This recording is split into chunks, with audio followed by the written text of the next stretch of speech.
Euroopa Liidu eesistujana on Eestil hea võimalus suurendada selle teema tähtsust rahvusvaheliselt. Me oleme täna siin, sest täna on väga oluline päev.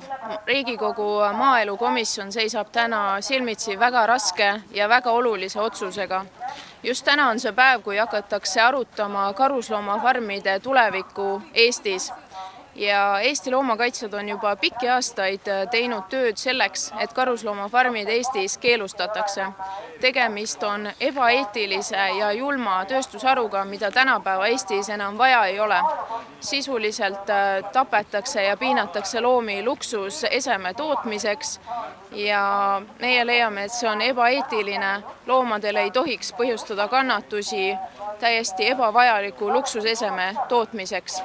Me olemegi siin, et meelde tuletada maaelukomisjonile, et tänane otsus võiks ikkagi lähtuda eetikast, hoolivusest, kaastundest, mitte kitsa grupi ärihuvidest. Ja me loodame, et nad võtavad vastu loomasõbraliku ja ainuõige otsuse ehk siis soovivad keelustada karusloomafarme.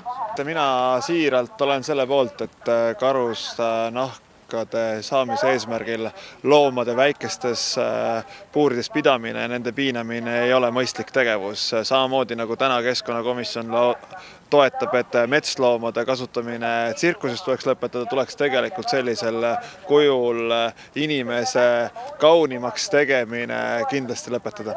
Mina isiklikult seda toetan, ma ei tea, kuidas on terve Riigikoguga, aga see lahendus oleks see, et ikkagi väga selgelt määrata tähtaeg, olgu see 10, 15, 20 aastat, et kogu see tööstus teaks, et näiteks aastaks 2030, aastaks 2020 või 2025 tuleks Eestis karuslooma pidamine lõpetada sellel eesmärgil neid tappa ja et inimesed saaksid kaunimad olla.